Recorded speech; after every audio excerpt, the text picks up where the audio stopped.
Voilà, je suis heureux ce matin d'être avec vous, parmi vous, heureux d'être là pour partager l'évangile. Amen. Il est plus que temps maintenant de partager l'évangile. On ne parle pas de partager un message. Partager l'évangile, c'est différent.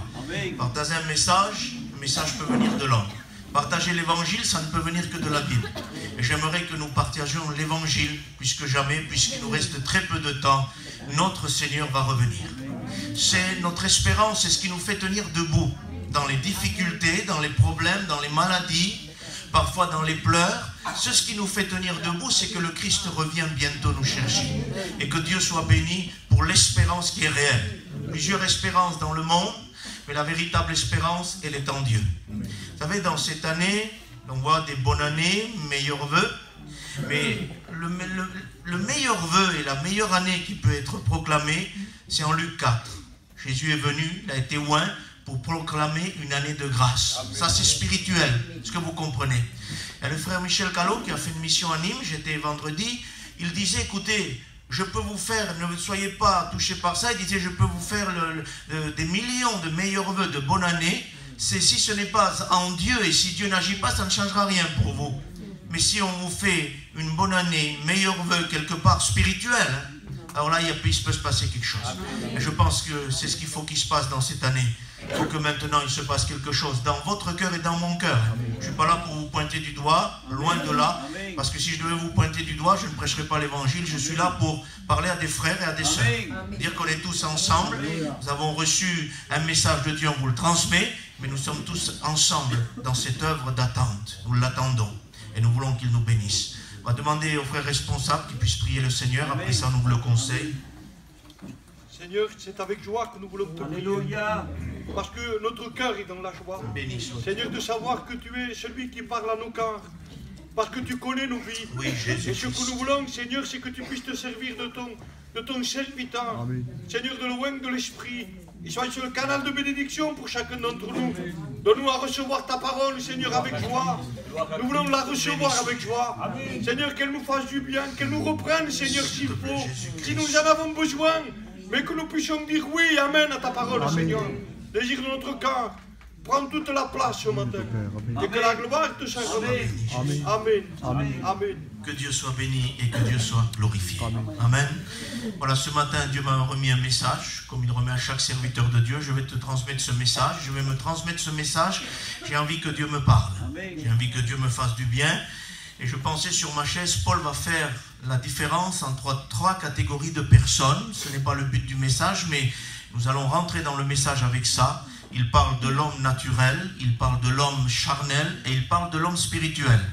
Et j'ai remarqué qu'aujourd'hui, dans nos églises, nous faisons difficilement la différence entre l'homme charnel et l'homme spirituel. On arrive à différencier l'homme naturel, c'est-à-dire celui qui n'est pas sauvé, celui qui n'a rien à voir avec Dieu, celui qui vient à la réunion pour être touché, pour naître de nouveau. C'est-à-dire c'est l'homme naturel, de nature adamique, qui quelque part n'a rien à voir avec Dieu. Il voudrait plaire à Dieu, mais il ne peut pas. Il voudrait faire ce que Dieu demande, mais il ne peut pas. Il n'a pas la possibilité en lui. Parce qu'on a la possibilité de plaire à Dieu et de faire ce que Dieu nous demande une fois que nous sommes nés de nouveau. Amen. Et cet homme-là, l'homme naturel ou la femme naturelle, bien sûr, n'a rien à voir avec la vie de Dieu. Elle essaye, mais elle ne peut pas. Elle est là dans la réunion, c'est pour être touchée par Dieu. Mais il y a l'homme charnel. Et l'homme charnel, lui, on a parfois aujourd'hui oublié qu'il y a des hommes charnels, des femmes charnelles, des hommes spirituels et des femmes spirituelles. Parce que quand on dit homme charnel, on dirait que c'est quelqu'un qui vit dans le péché et quelqu'un qui a rapport avec le monde. Et c'est pas ce que Paul enseigne. Paul va dire, je n'ai pas pu vous parler comme à des hommes spirituels, mais comme à des hommes charnels. Et l'homme charnel ou la femme charnelle, c'est quelqu'un qui est né de nouveau. Elle est sauvée, mais elle a besoin de faire des progrès en Dieu. Elle ne peut saisir, et c'est important, que les vérités élémentaires de la Bible. C'est-à-dire que le lait spirituel de la Bible, et c'est tout. Vous lui donnez quelque chose de plus consistant, elle ne peut pas le supporter. Mais pourtant, elle est née de nouveau. Elle est sauvée. Si Christ revient, elle part avec Dieu. Mais sa vie chrétienne a besoin de progrès. L'homme spirituel ou la femme spirituelle, c'est quelqu'un qui marche en communion parfaite avec Dieu.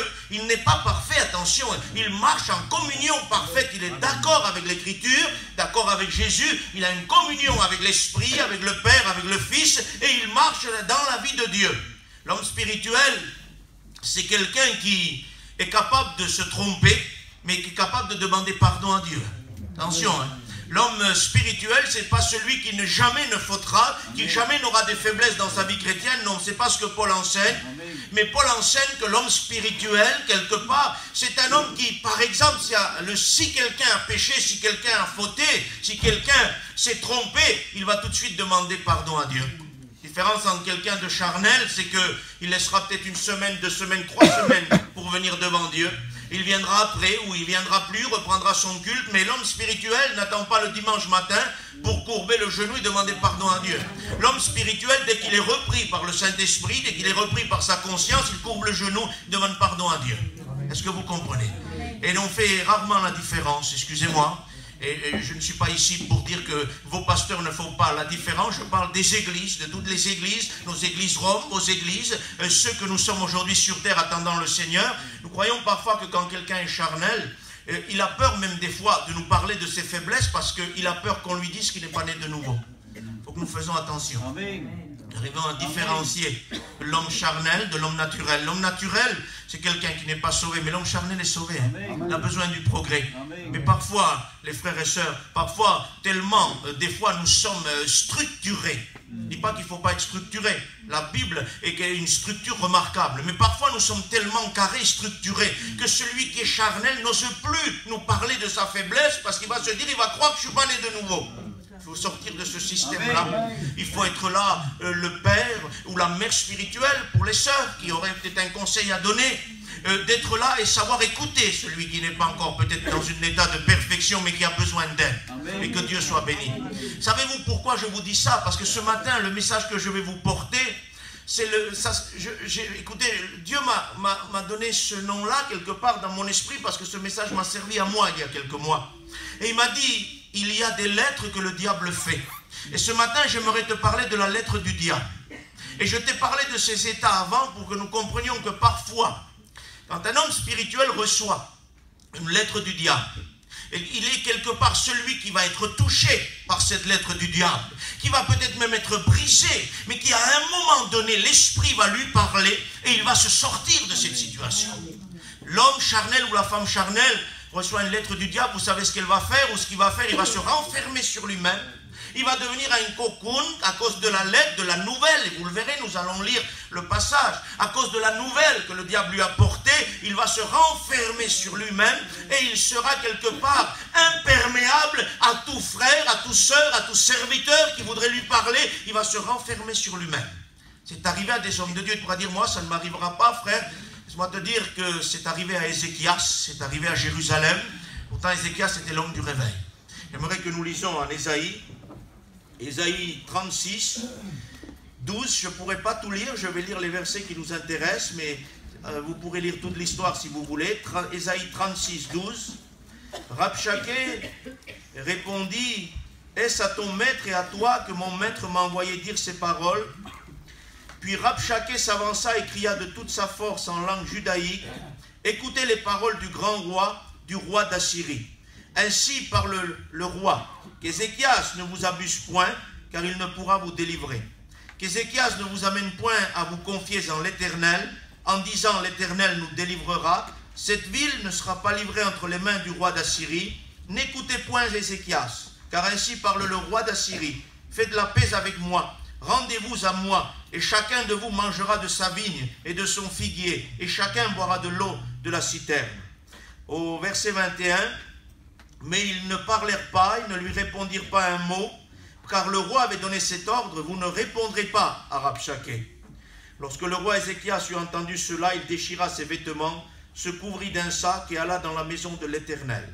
Ce jour est un jour d'angoisse, de châtiment et de honte, car les enfants sont près de naître, mais il n'y a point de force pour naître. Peut-être l'Éternel Dieu a-t-il entendu les paroles de Rabshakeh. J'arrête volontairement la lecture ici. Mais nous sommes ici devant Ézéchias, qui était un homme de réveil.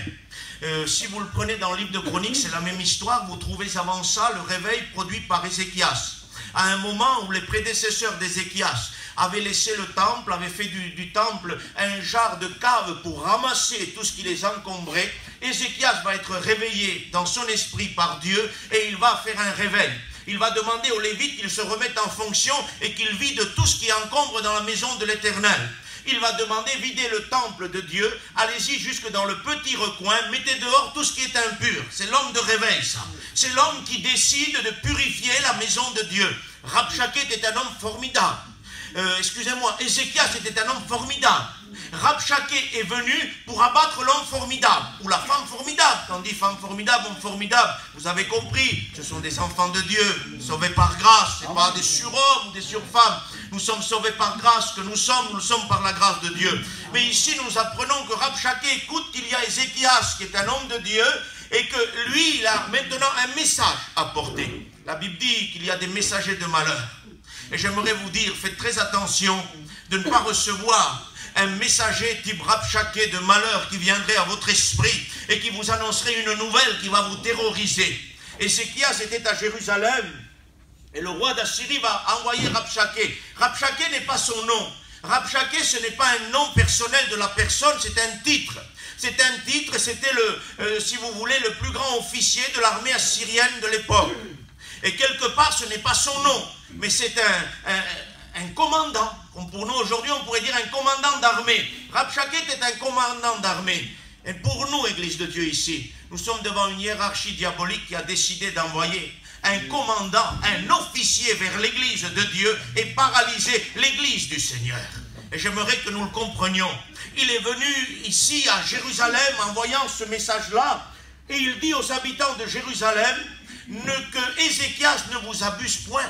Ça veut dire qu'Ézéchias ne vous trompe pas. Vous ne pourrez pas vous en sortir. Hein. Vous n'arriverez pas jusqu'à la fin. Vous ne en sortirez pas parce que le roi d'Assyrie, Sanguérib, a fait la guerre à tous les peuples et il a détruit tous les peuples. Alors il n'y a pas de raison qu'à vous, il ne vous détruise pas. Et il avait dans son esprit, quelque part, de paralyser le peuple, de transmettre la peur, de transmettre la honte, l'opprobre dans le peuple et que le peuple ne puisse plus travailler pour Dieu. Et j'aimerais vous dire qu'il a réussi en partie. Parce que le peuple s'est paralysé. La Bible le dit. C'est un jour d'angoisse, de châtiment et de honte. Quand on est angoissé, on a peur. Non frère, j'ai pas peur, je suis angoissé. Non, l'angoisse c'est la peur. Vous savez, on s'est habitué à différencier les choses et puis, comme je disais tout à l'heure, cacher un peu notre état. Si je suis angoissé, je suis angoissé. Est-ce que vous comprenez? Et si je suis angoissé, j'ai peur. Et si j'ai peur, je suis vulnérable. Si j'ai peur, j'ai perdu mon autorité. Un homme qui se remet en question, une femme qui se remet en question, a perdu son autorité spirituelle. Si le diable arrive à nous faire remettre en question notre vie de Dieu, nous avons perdu notre autorité devant le diable, devant les démons, devant le monde, devant le péché. Mais si nous sommes sûrs de notre salut et que nous vivons la vie de Dieu, nous sommes sûrs et nous avons l'autorité sur les ténèbres. Et ici, l'ennemi est venu porter une lettre à Jérusalem. Il a envoyé l'officier. Et ce Rabshakeh est venu. Il est sûr de lui. Vous ne pourrez pas vous en sortir. Écoutez, moi je vous transmets ce que Dieu m'a demandé de vous transmettre. Amen. Mais tout ce que je sais ce matin, c'est qu'à un moment donné, je ne sais pas si ça fait 1 mois, 2 mois, 3 mois ou 1 an, ou hier soir, j'en sais rien moi. Je ne peux pas jouer ce matin à dire je le sais. Non, je ne sais pas quand ça s'est passé. Mais je suis sûr et certain, par conviction spirituelle, qu'à un moment ou un autre, Dieu t'a parlé dans ton cœur. Et à cause qu'il t'a parlé dans ton cœur, il s'est passé quelque chose. C'est ce qu'est quoi? C'est que derrière, le diable a écouté que Dieu t'a parlé. Et qu'il est venu t'amener une lettre. Ça, j'en suis sûr. Je ne suis pas sûr du moment. Je ne peux pas te dire il y a 1 heure, il y a 1 an, mais tout ce que je sais, c'est qu'à un moment donné, tu as reçu cette lettre. Cette lettre est venue directement de la puissance des ténèbres. Elle a paralysé ta vie. Elle a angoissé ta vie. Elle t'a mis dans l'opprobre, dans la honte. Elle t'a fait croire ce qui n'est pas vrai, parce que le diable est menteur. Vous savez, il y a des choses qui sont vraies. Et que des fois, il y a des choses que le diable dit et qui sont vraies. On ne peut pas passer à côté. Il y a des choses que le diable dit que c'est vrai. Parce que nous l'avons fait. Et c'est important. Il est l'accusateur de nos âmes, mais des fois il accuse avec vérité parce que nous avons produit cela. Mais il sait aussi travailler avec la fausseté. Il est le père du mensonge, il est celui qui ment, il est celui qui ne dit pas la vérité.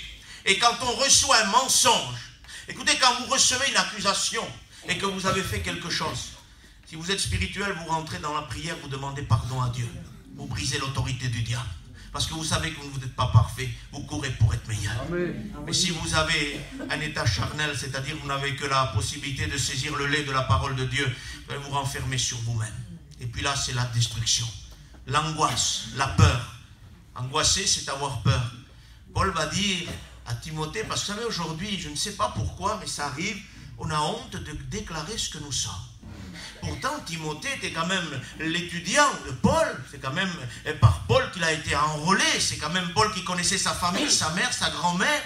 Et puis qu'il les a menés dans la vie de Dieu. Et pourtant, à un moment donné, Paul n'a pas honte de dire sur Timothée, Timothée, n'aie point honte du témoignage que tu as à rendre à Jésus-Christ. Tu n'as pas reçu un esprit de timidité, mais un esprit d'amour, de puissance et de connaissance. Amen. Donc il a reconnu sur Timothée un esprit de timidité. Une autre version dira un esprit de lâcheté, d'angoisse, de peur et de honte. Est-ce que vous comprenez? Donc quand on est timide, on a peur. Et quand la timidité est là, elle n'a rien à faire dans un enfant de Dieu, parce que nous, dira Paul, nous avons reçu un esprit d'amour, de connaissance de la parole de Dieu. Amen. Oui, la timidité, la peur, l'angoisse n'a rien à faire dans nos cœurs. Ça m'est arrivé, je suis perdu, pas du tout. Pas du tout. Ça m'est arrivé à moi aussi d'être angoissé, d'avoir peur. Tu prêches la parole, mais attendez, on prêche la parole de Dieu, mais on sait que nous sommes humains. On sait que nous sommes humains. Et je vous dirai mon expérience, j'ai reçu une lettre du diable il y a 3-4 mois. Le diable m'a envoyé une lettre, il m'a terrorisé. Il m'a bloqué. Il a mis une peur, une honte, une angoisse en moi. Et c'était faux pourtant. Pourtant c'était faux. Jean-Paul, il avait fait un film. Il y a des cinéastes préparateurs. Il a fait un film. Et je vous le dirai tout à l'heure, on en viendra à ça. Et faites attention à la lettre du diable que vous avez reçue. Parce que vous avez besoin ce matin de déchirer cette lettre. Vous avez besoin de vous libérer de tout ça. Parce que Dieu nous parle ce matin. Et le diable t'a paralysé. Avec une nouvelle, avec quelque chose que tu as écouté, avec quelque chose qui est apparu dans ta vie. Il t'a paralysé, il t'a bloqué. Il doit t'en sortir ce matin. On doit déchirer cette lettre. Et pour la déchirer, excusez-moi, nous ne sommes pas dans la possibilité de le faire s'il n'y a pas Jésus avec nous. Mais Jésus est là ce matin. Alléluia. Il est notre Père, il est notre Dieu. Amen. Et nous voulons vivre une vie chrétienne de communion. Nous voulons vivre avec notre Dieu. Le Seigneur connaît nos cœurs, le Seigneur connaît jusque dans la profondeur de nos vies. Mais le diable, par la nouvelle que le Rabshakeh a portée, il a paralysé Jérusalem. Savez-vous pourquoi? Parce qu'autour de Jérusalem, il y avait d'autres peuples. Et puis le roi Sanguérib, le roi a vaincu ces peuples-là. Il les a détruits. Alors il a dit, pourquoi pas vous? Vous n'êtes pas différents des autres. J'ai abattu toutes les nations. Personne ne m'a résisté. Je suis un roi puissant et vous croyez que vous allez me résister? Dites au roi, dites à Ézéchias qu'il ne vous trompe pas. Vous n'allez pas vous en sortir. Combien de fois le diable t'a dit dans ton cœur? Le pasteur te prêche une bonne parole. Le pasteur est porteur d'espérance, mais tu t'en sortiras pas. Ne crois pas qu'il ne te trompe pas, ton pasteur, que ton église ne te trompe pas, parce que tu t'en sortiras pas. Hein. Oui, mais la parole de Dieu m'a dit que je vais m'en sortir. Oui, mais qu'il ne te trompe pas. Hein. Tu t'en sortiras pas. Vous est jamais arrivé de venir au culte et d'être rempli de joie, d'esprit, parce que Dieu vous a parlé, et vous arrivez à la maison, 1 heure après, le diable est là, il vous parle. Ce que tu as écouté, tu t'en sortiras pas. Mais je l'ai écouté. Et oui, mais ce que tu as écouté, c'est pas pour toi. Parce que toi, tu t'en sortiras pas. Et puis, vous savez ce que le diable nous rappelle? Il nous dit, regarde, dans telle famille, il y avait la même situation. Regarde là-bas, il y avait la même chose. Ils ne s'en ont pas sortis. Est-ce que vous comprenez?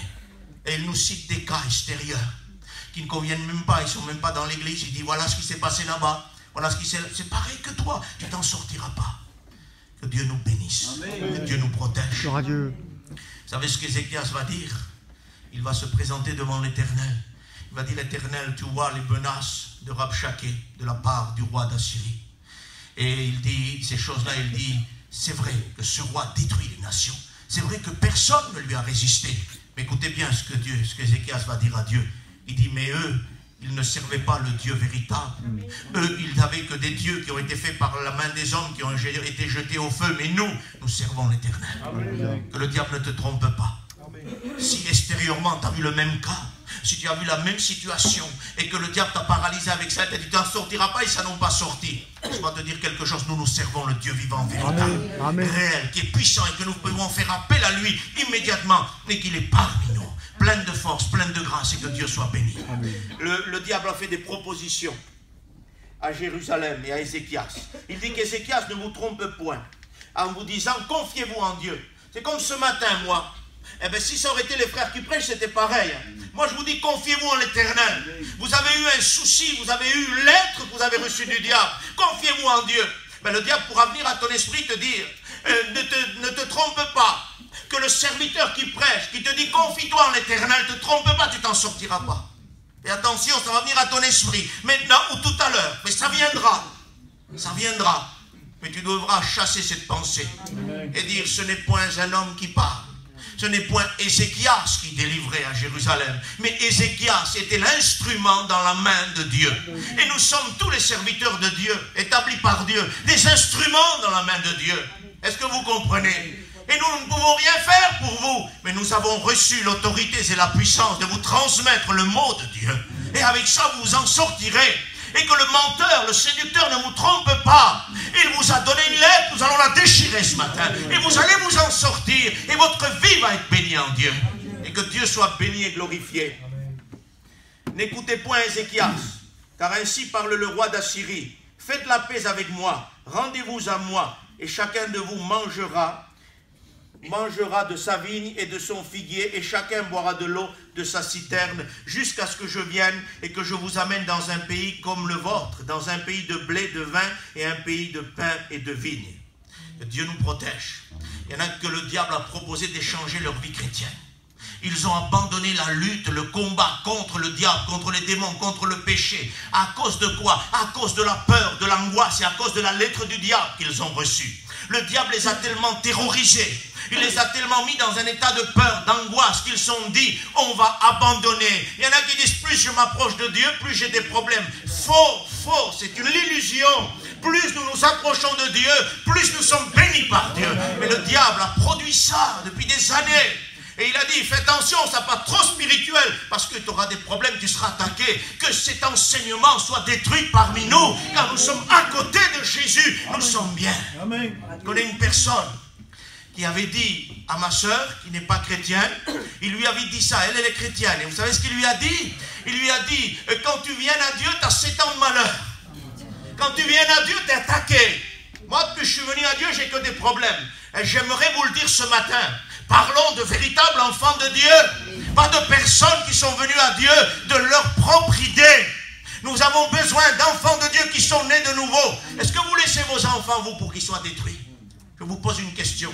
Vous laissez vos enfants, vous, comme ça dehors, dans le danger? Non. Vous croyez que Dieu va nous laisser dans les mains du diable? Non. Christ est venu détruire les œuvres du diable. Et il ne laissera pas son église et ses enfants entre les mains du diable. C'est une fausse doctrine, un enseignement erroné. Nous avons besoin plus que jamais de comprendre que quand vous serez dans ma main, nul ne vous ravira. Et à cause de ça, il y a des chrétiens qui sont pas encore venus à maturité. Ils ont reçu la lettre du diable. Le diable les a terrorisés. Et il leur a dit ça dans leur cœur. Venez, livrez-vous vous-même à moi. Vous mangerez dans la paix, dans la joie. Je vous livrerai dans un pays comme le vôtre, qui ressemble au vôtre. C'est-à-dire un système d'église, c'est-à-dire un système de prière, un système de réunion, un foulard sur la tête, une Bible à la main. Mais n'en faites pas trop. Vous venez dans mon pays. Ça veut dire qu'on a perdu l'autorité devant lui. Une forme de religion. On a abandonné, écoutez, quand on a abandonné le combat contre le diable, contre les démons, contre le péché, contre le monde, nous sommes sous une forme de religion. Parce que nous nous levons le matin pour combattre, non pas la chair et le sang, mais les principautés dans les lieux célestes, les démons, le diable, le péché, le monde, la convoitise. Nous nous levons pour ça, pour combattre. Parce que nous avons été établis, sauvés pour Dieu et pour que nous combattons. Alors laissez-moi vous le dire, lui, il nous fait une proposition. La proposition diabolique. Il nous dit, faites la paix avec moi. C'est-à-dire, ne me combattez plus dans la prière. Ne me combattez plus dans le jeûne. Combattez plus dans la lecture. Allez à votre réunion, ça ne dérange pas. M'excuse, il y a des frères anciens, je ne voudrais pas, mais je pense que les frères sont d'accord avec moi. On peut venir à la réunion sans déranger le diable.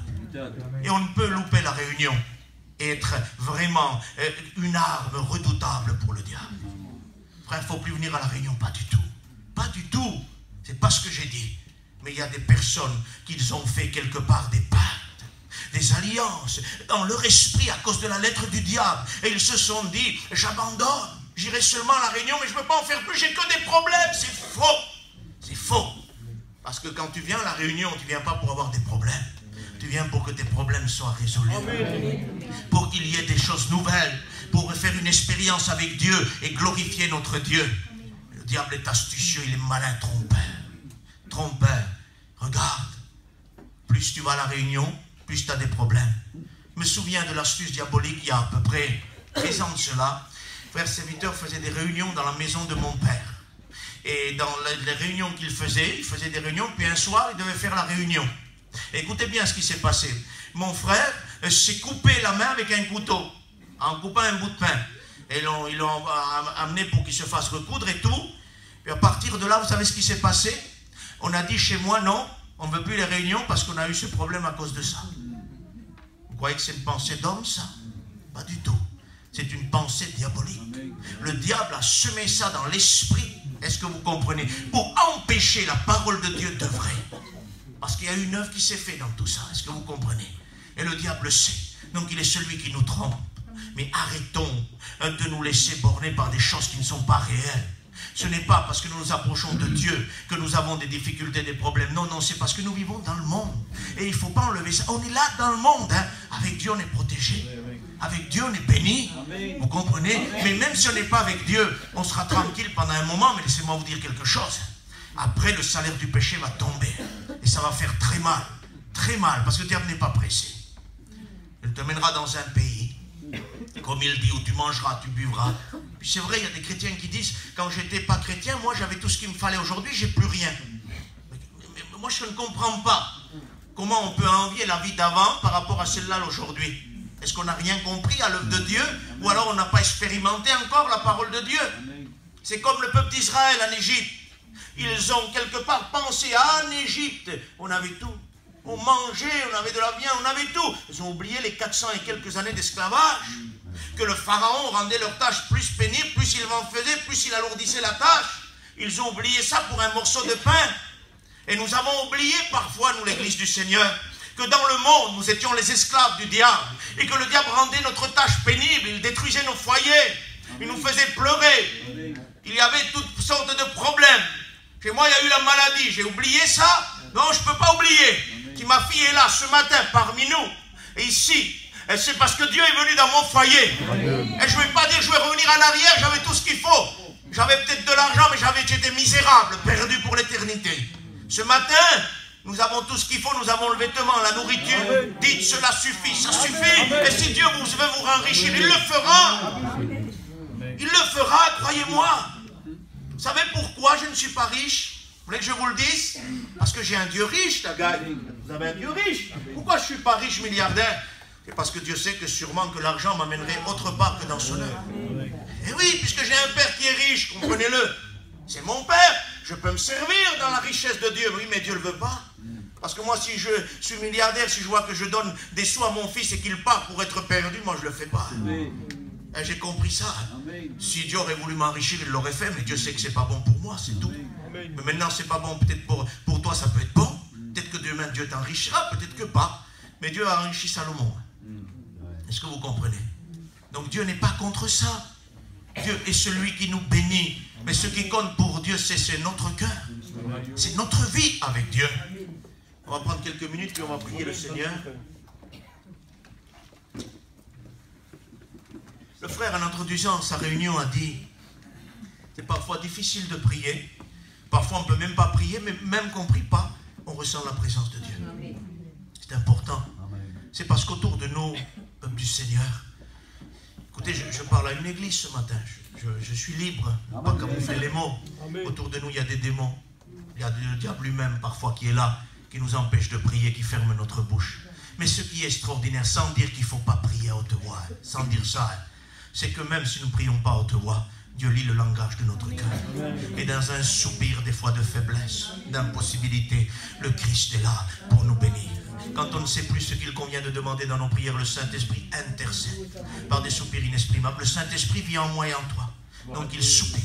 Il envoie à Dieu des messages de prière pour nous, parce qu'il nous voit faibles. Et quand il nous voit faibles, Paul dira, dans ma faiblesse, c'est la puissance de Dieu qui s'accomplit. C'est parce que le Saint-Esprit est là. Il œuvre en nous, il nous bénit. Mais soyons honnêtes, c'est difficile. C'est pas si simple que ça. C'est pas si simple que ça. C'est difficile, mais nous sommes victorieux.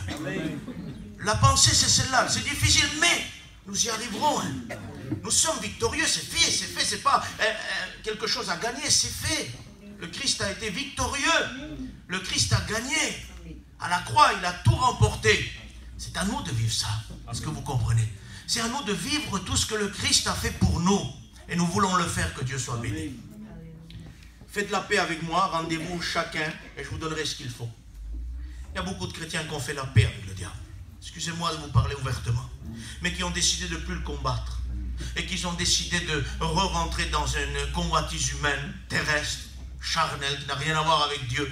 Et qui aujourd'hui croient qu'ils sont bénis par Dieu, alors qu'ils ne sont pas bénis par Dieu. Je ne pense pas vous choquer, mais c'est une vérité. Écoutez, le diable peut enrichir. Que nous le comprenions comme il peut appauvrir. Il y a un frère qui a dit un jour, Job a été appauvri par le diable. Dans les derniers temps, il peut enrichir pour perdre. Faisons attention. Il y a deux arrivées. Le monde, c'est le diable. La convoitise, c'est le monde. La parole de Dieu, c'est Jésus.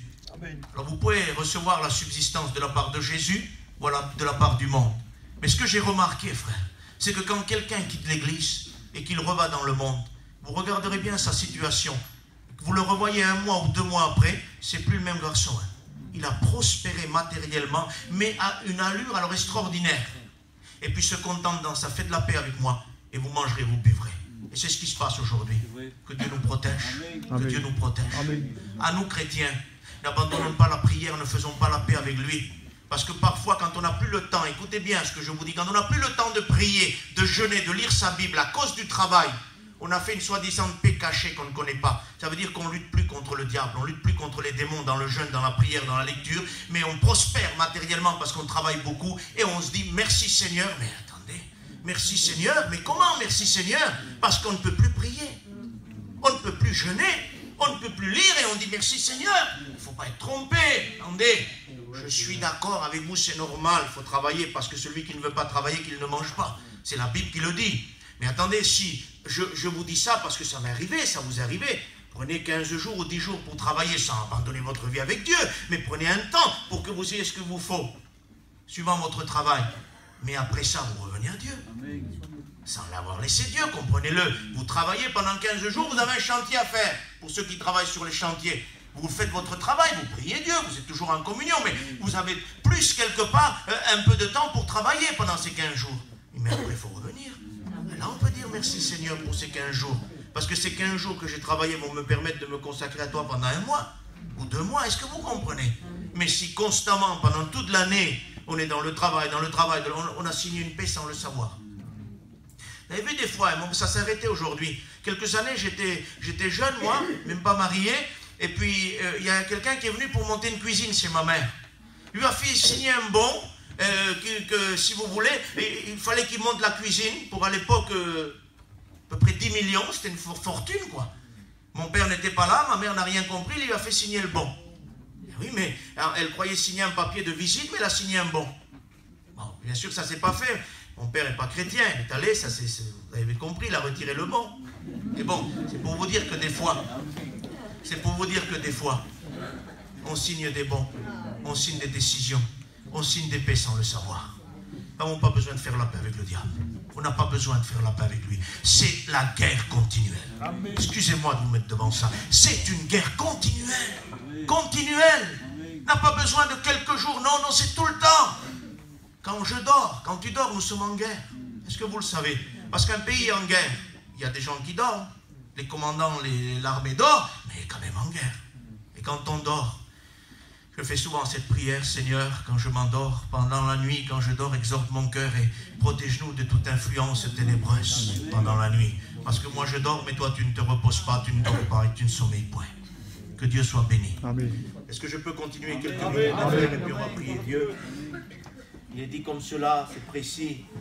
Ils se tairent, ils ne parlèrent pas au Rabshakeh. Ils ne répondirent pas un mot. Pourquoi? Parce que le roi Ézéchias avait donné cet ordre, vous ne lui répondrez pas. Et j'aimerais te dire, Église du Seigneur, ne discours pas avec le diable. Parle seulement à Dieu. Amen. Mais ne discute pas avec le diable. Je n'ai pas de réponse à donner au diable, moi. Quand il me pose une question sur ma vie chrétienne, il te remet en doute mon salut, qui remet en doute quelque chose. Vous n'avez pas vu des fois, pourquoi il t'arrive ça s'il y a un Dieu? Pourquoi s'il y a ça s'il y a un Dieu? Mais je n'ai pas lui répondre moi. Mais je dois dire à Jésus, Jésus, chasse cette pensée. Tu es là, tu es présent, je te connais, il n'y a pas besoin de te remettre en question, tu m'as béni. Pourquoi si, pourquoi ça s'il y a un Dieu? Et parce que Dieu est dans le ciel et nous sommes sur la terre. Dieu est au ciel, dit la Bible, et nous sommes sur la terre. Mais Dieu est toujours avec nous. Ne répondons pas au diable. Ne discourons pas avec le diable. Nous prêchons pas le diable. Nous discourons pas du diable. Nous discourons de Jésus, nous prêchons Jésus. Amen. L'apôtre Paul dira, je ne veux rien savoir d'autre que Jésus-Christ parmi vous et Jésus-Christ crucifié. Il dit, les Grecs cherchent la connaissance, les Juifs les miracles. Nous prêchons Christ. Suffisant. Est-ce que vous comprenez? Vous savez, aujourd'hui, suivant les peuples, il y en a qui cherchent la connaissance, il y en a d'autres qui cherchent les miracles. Mais nous voulons prêcher Christ. Ça suffit. Parce que dans le Christ, il y a la connaissance. Dans le Christ, il y a le miracle. Et que Dieu soit béni. J'aimerais que je vais vous lire le dernier verset, puis on va prier Dieu. On va prendre le temps, quelques instants, de pouvoir prier. Vous savez ce que j'ai remarqué? Attendez, je ne suis pas là pour dire à Ray, tu devrais faire comme ça, parce que moi je ne connais pas l'église, je ne connais pas sa manière de faire. Je suis là à dire ce que je vois. Je vois des églises parfois. Vous avez fini de prêcher, il faut faire attention parce qu'ils sont derrière vous, vous tombez dans leurs pieds. Pour prendre la place, pour stopper la réunion.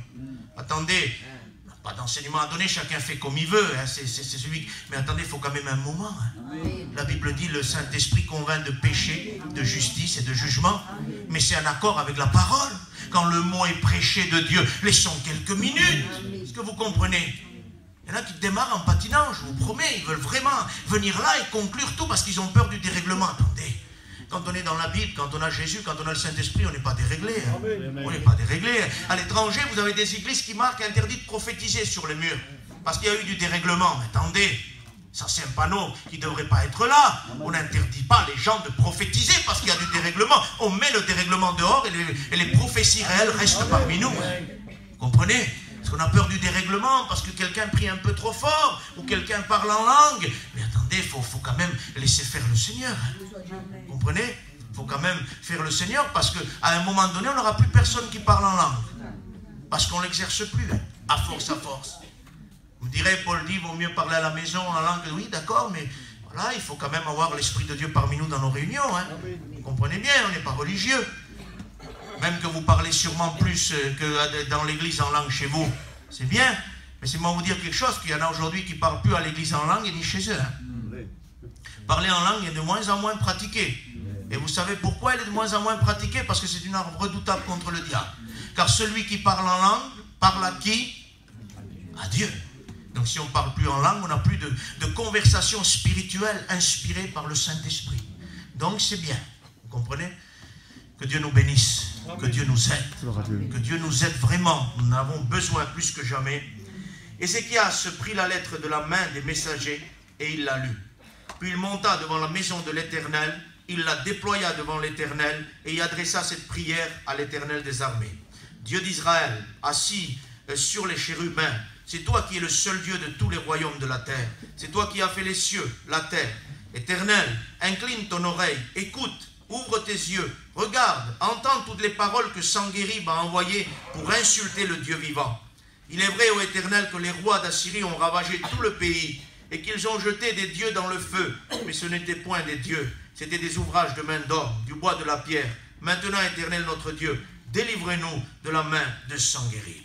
Que Dieu soit béni. Amen. Et c'est ici que nous allons conclure avec ça. Parce qu'ici, c'est la liberté, c'est la sortie. Il est dit, clair et net, je fais juste la lecture, vous l'avez vu. Ézéchias monta à la maison de l'Éternel, il déploya la lettre du Rabchaké, il la déploya devant l'Éternel.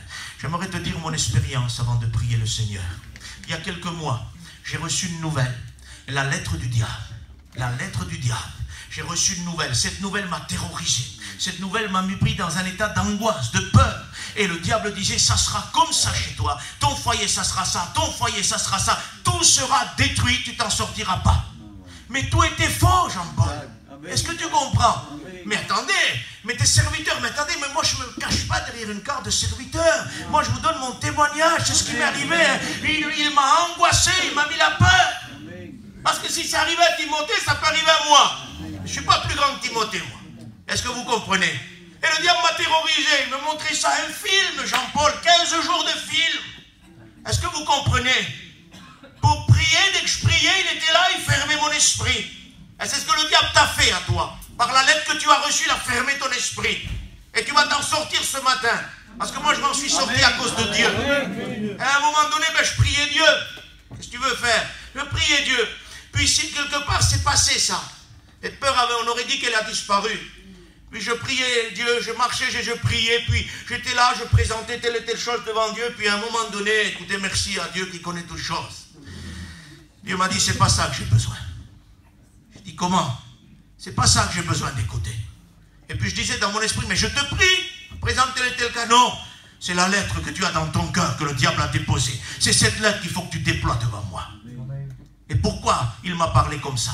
Parce qu'avant, j'avais reçu ce message. Et je savais de quoi il me parlait. Et Dieu m'a dit, tu me pries pour ci, pour ça. Non, c'est la lettre qu'il faut que tu déploies devant moi. Parce que cette lettre, c'est caché dans ton cœur. Et tu dois la déployer ce matin devant moi. Et là, je n'ai plus rien cherché. J'ai dit, Seigneur l'Éternel, je déploie la lettre du diable devant toi ce matin. Veuille la briser, veuille la déchirer. Libère mon esprit, Seigneur, je t'en supplie. À l'instant même, ça a été détruit, déchiré, libre des oppressions, si vous préférez. Est-ce que vous comprenez? Parce que le diable est astucieux. Il est menteur, trompeur, séducteur. L'illusion, il connaît. Et il fabrique l'illusion. Et j'aimerais te dire quelque chose, tu dois emmener la lettre du diable ce matin devant Dieu. Tu dois la mener, tu dois la déployer devant Dieu. Écoute, je n'ai pas besoin de savoir ce que c'est. Si tu veux prier, Seigneur, au toi, tu le fais. Mais si tu ne veux pas le faire, c'est pas grave. Mais dis, je t'amène la lettre. Tu sais ce que le diable m'a envoyé comme nouvelle. Et ce qu'il m'a porté comme lettre. Parce que tu dois t'en sortir ce matin. Tu ne peux pas rester dans cet état-là, c'est pas possible. Tu ne peux pas, tu dois t'en sortir. C'est en déployant devant l'Éternel que tout se fera. Je vous lis ça et on prie. Dieu va aller voir le prophète Ésaïe. Parce que j'aimerais vous dire quelque chose. Même que le diable nous dit, tu n'en sortiras pas. Le pasteur te donne de bonnes nouvelles.